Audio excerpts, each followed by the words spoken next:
Standing between you and lunch is the final talk of this session. The talk is entitled Trivia, a fast and secure authenticated encryption scheme. It's joint work between Adi Chakraborty, Anupam Chattopadhyay, Muhammad Hassan, and Midul Nandi, and Avik will give the talk. So hello, so I'm Avik. So today I will talk about Trivia. So it's an authenticated encryption scheme, which is first in terms of hardware, and it has a high probability global security buffer. So this work has been jointly done with my supervisor Midul Nandi and two of my colleagues Anupam Chattopadhyay and Muhammad Hassan. So I have divided my talk into several subparts. The first I will come to the introduction, which is a prerequisite for the specification and implementation. Next, I will come to the underlying mathematical components. So Trivia is based on some mathematical components. So they are integrated to build the authenticated encryption scheme. So this section describes that. Next, the specification of Trivia and some important points on Trivia. Next, I will come to the security theorems and the probable security bounds. And I will not go to the details of the proof. I'll just go to the bounds. Finally, next I will go to some important properties of Trivia and why it's novel, why it's interesting, and why it's efficient. Then I will talk about the hardware results for Trivia. So we are implementing ASIC and FPGA both, so I will talk about the results. And finally, I will go to the conclusion. I think because space crunch is not shown in the slide. So first, I will come to the introduction. So Trivia is an authenticated encryption scheme. So in the real life, both authentication and encryption is needed for our security purpose. So authenticated encryption scheme is a symmetric key cryptographic primitive which provides both privacy of the plain text and authenticity of the plain text or the ciphertext and the associated data in an integrated manner. So more formally, it's a tuple of algorithm which is encryption and decryption. And the encryption takes a message from the message space and associated data from the associated data space, a nonce, a key, and it produces a ciphertext and a tag pair.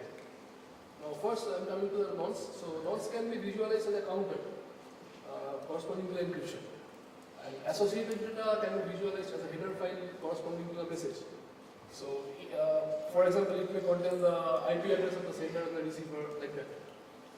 And it produces a ciphertext and a tag pair. Now I am coming to the decryption. So it takes as usual, it takes a ciphertext, the associated data nonce and the key, and it outputs a message or a special symbol for reject. So if the message is not verified, it is rejected. So and the associated data nonce is public. The key is the secret. So then I'm going to give some points on stream cipher. So stream cipher, as you all know, that stream cipher is a symmetric key primitive which encrypts in bit level. It encrypts bit by bit. So it produces a key stream and by taking the master key, the nonce and the message leg, produces a key stream K. And we can also visualize that the message, ciphertext and the key as bit streams. And finally, and then it encrypts in a one-time padding, and it follows one-time padding structure. So by just assorting the key bit with the message. And some popular ciphers are Trivium, Brain, Salsa, and as the name of this encryption theme Trivia suggests that it's heavily influenced by Trivia, and this name is taken from the Trivium.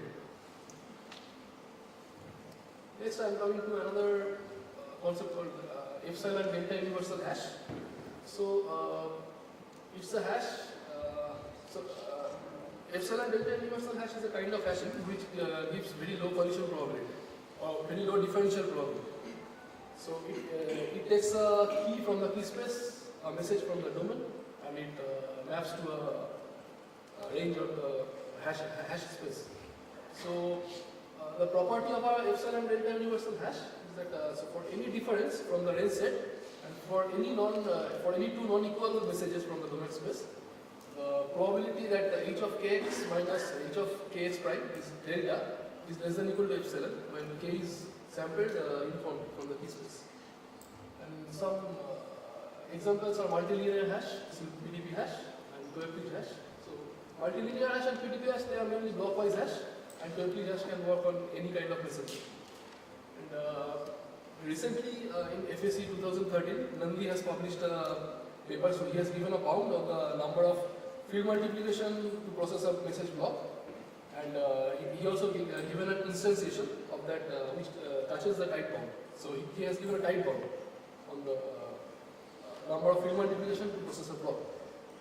So it's called EHC hash. It is an encode hash and combine. So it expands the message by error correcting code, then it does blockwise hash, and then finally it combines the output of the blockwise hash. Now I'm coming to the underlying mathematical components needed for specifying the trivia. So, so these are encryption mode for trivia. So the first, I'm coming to the point, stream cipher for trivia IC. So trivia IC is based on Trivium. So you can visualize it as an updated version of Trivium. So Trivium has a 28-bit stack and 80-bit key and 80-bit nonce. So that's why it can produce. That's why it can provide maximum 80-bit security. So we are slightly more ambitious. So that's why we have extended it to a 128-bit key and 128-bit nonce version. The structure is more or less same with slight updation. And the state size is 384 bits. So the novelty of this authenticated encryption is stream cipher generates two parallel key streams. One key stream is required for encrypting the message in a one-time manner to produce the ciphertext, and the another key stream is required to produce the tag by using a universal hash. And finally, to make the encryption scheme length dependent, we generate we generate another key for 3 clock cycle, and finally, and we sort this key with the intermediate tag to produce the final tag. So this universal hash follows the ESC technique I described in the previous slide, and the trivia IC generates two key stream parallel. And one more thing, so I think you can use any kind of stream cipher and any ESC hash can fit in this authenticated encryption mode. But they should be compatible. So as you all know that, so this structure says that it's more or less like Trivium. So but the state size is more and the key size and nonce size is more. Only one updation is there. So in Trivium there was a theoretical attack of the state recovery by Alex Bidukov. So I would understand that it's not an attack, it's an observation. So it's not efficient. So, which exploits the linearity in the output bit polynomial of Trivium. So, we have introduced one non-linearity in the output bit polynomial to resist that attack. And we have observed that in introducing this non-linearity, that observation is completely feasible for trivials. So, these are some important points of Trivia IC. So, it's 384-bit state divided into 3 parts. One state A, which takes 132-bit, state B and state C. And we load the key into the state A and we load the nonce into the state C. And we have also did several tests on Trivia IC, and we have found that after 32-bit rounds, it produces more or less random key stream. And we take 320-bit round buffer and we fix it into 1152 round for the initialization. And Trivia IC, like Trivium, Trivia IC exhibits 64-bit parallelism. We have defined two algorithms, TX4 and update4, which exploits the 64-bit parallelism. We have also non-linearity in the input. There is a theoretical attack. And the two parallel key streams are generated by these two algorithms. One is TX6464, which extracts 64-bit from the output polynomial. After 64 rounds, it extracts 64-bit. And StateX extracts the 64-bit from the state A. It extracts the first 64-bit from the state. And this TX64 can be uncovered by an encryption query by the attacker, but StateX64 is not. It will be hidden to that person because it is needed for the authentication. So this is the ESC circuit. So it takes a 64-bit input, which is either associated data or the message. It divides it into 2 parts. So first, there is also ESC is encode, hash, and combine. So the encoding is done by error correcting code, which is nothing but expanding the message by 3 checksum and by multiplying a Vandermonde matrix. And this van der Waals matrix can be implemented by a Horner's rule. So we name this circuit as a V-Horner circuit, and it works on 2 to the power 64, F2 to the power 64. That's why you have given it as V-Horner 64. And it can maximum produce 4 checksums. So V-Horner 64 by 4.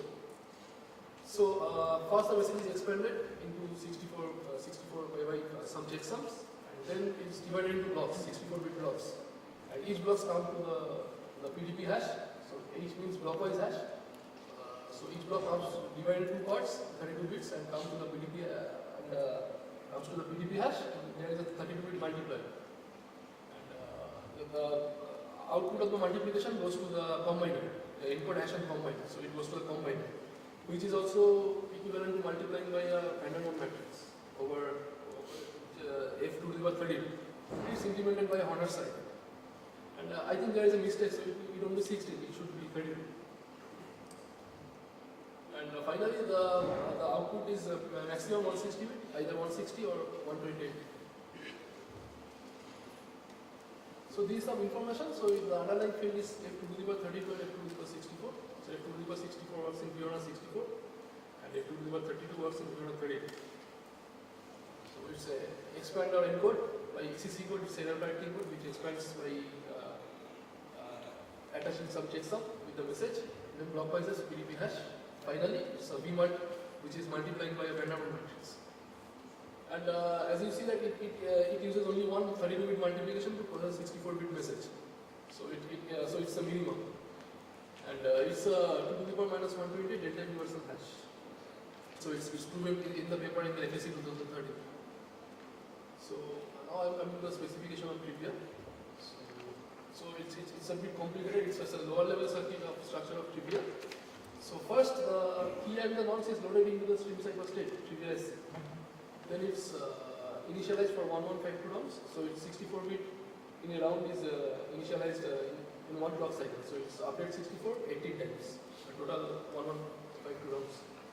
And then so for associated data, so T is the associated data. So for any associated data, so there is no encryption. So it only generates only one key stream by state x64, which goes to the ESC hash to produce an intermediate tag. And finally, to make the intermediate tag length dependent, so we expect for the last 3 clock cycle, we will extract some output from the last 3 clock cycle and resolve it with the intermediate tag. And then its intermediate tag is injected into the stream cipher state, and it's again initialized for 1152 rounds. Now you can see that it will generate 2 parallel key streams. One is TX64 and one is StateX64. So TX64 is used to generate the cipher text by one-time pad, and StateX64 is to generate the intermediate tag.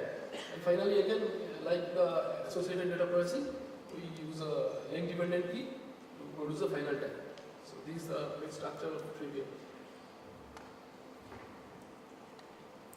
So some information on trivia. So recently there is a competition of authenticated encryption has been proposed in 2013. It's CSER. So we are one participant in CSER. So recently the second round result has been published, and we are updated to the second round. And we hope that we will go further in CSER competition. So it can process. So it processes an arbitrary length message. And first it does some padding, which is a standard 1-0 star, and an injective padding, and then it divides the message into 64-bit blocks. And it has for this paper, for the chase version, so we didn't incorporate the intermediate tag. So for some scenario, intermediate tag is needed. So where the buffer is low, message is long, some message is released without the verification. So to resist that, we incorporate intermediate tags.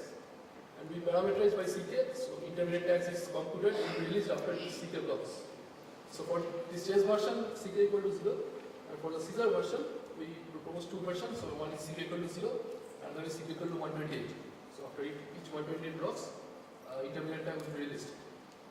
And the cipher text is, as usual, it's same as message length, cipher text length, and the tag is 128.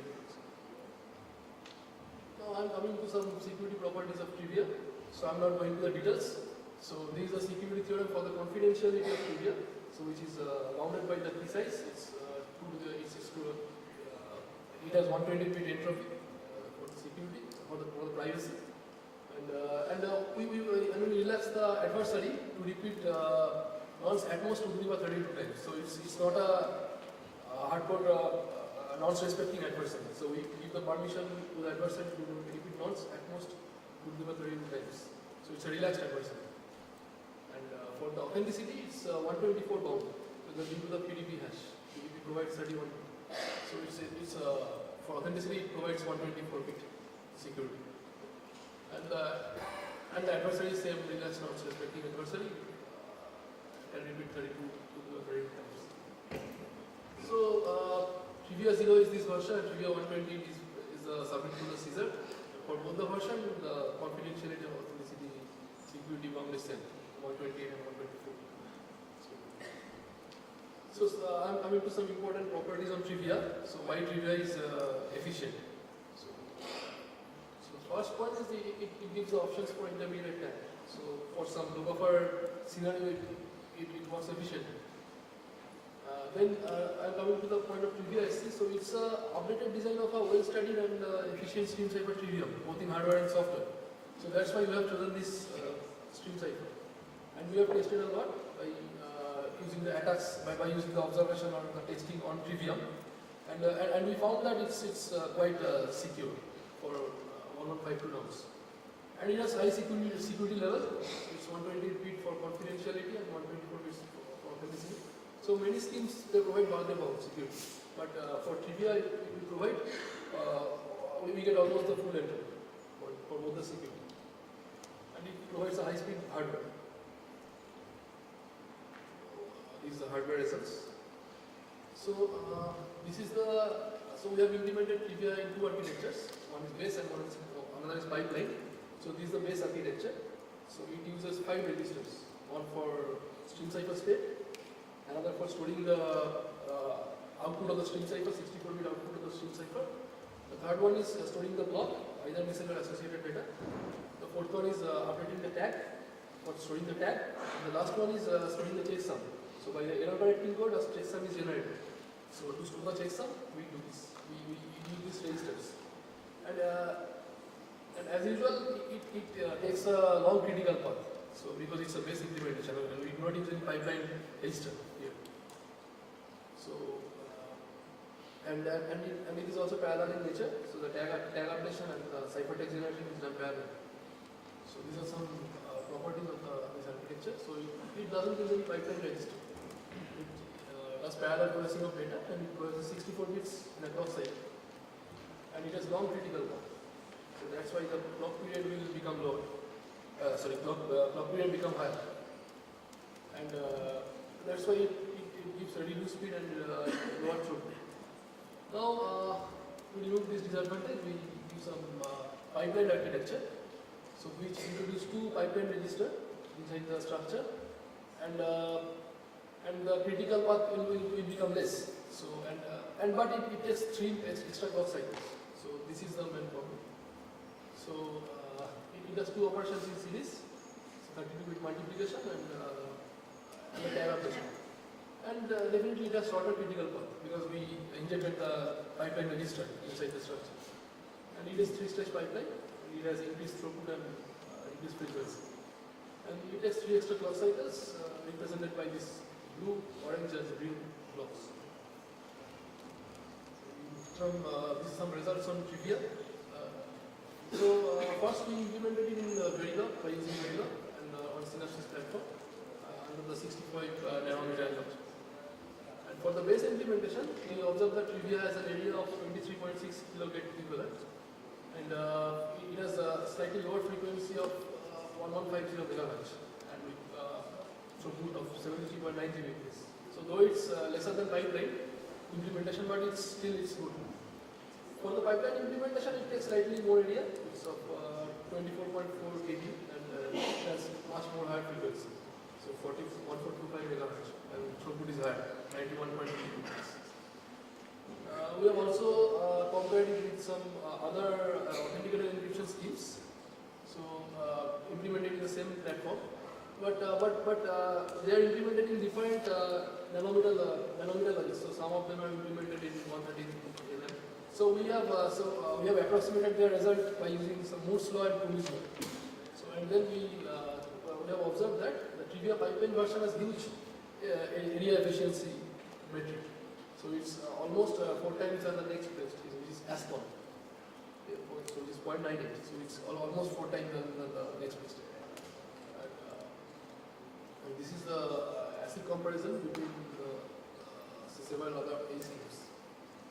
Next, I am coming to trivia FPGA results. So we used Xilinx IC 14.7 version, and it has some different settings. No information is there.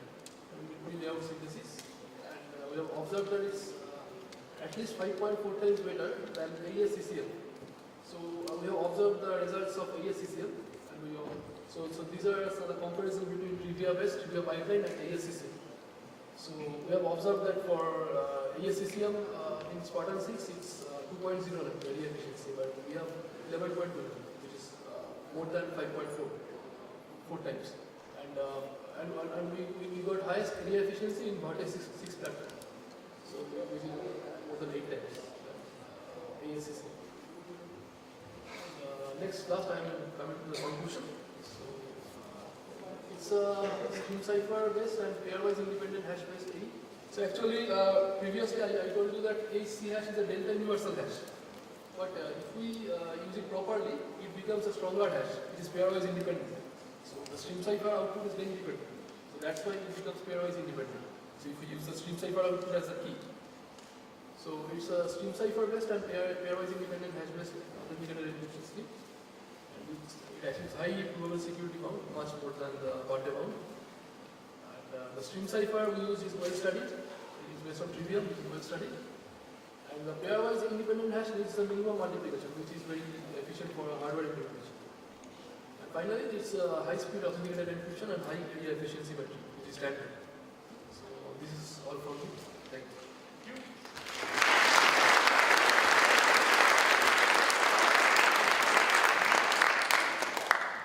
Questions for our speaker?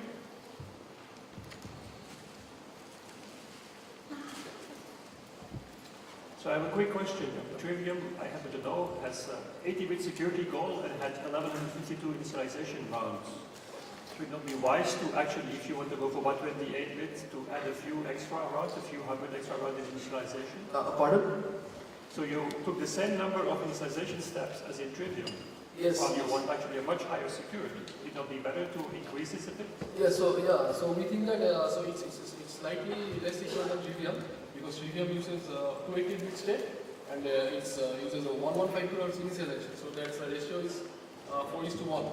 But for Trivia, the ratio is 3:1 because state size is more and initialization step is less. Not less, it's same as Trivium. So it provides less security than Trivium. But I think there are several security analysis of Trivium, and we have observed that for Trivium, it is not possible to attack more than 799 routes, what we have observed. But that's why for Trivia IC it increases to 832 routes. So it increases for some more routes. But we have 320 routes buffer. So it's hard to break Trivia IC for 1152 routes. Okay, let's thank all speakers of our session.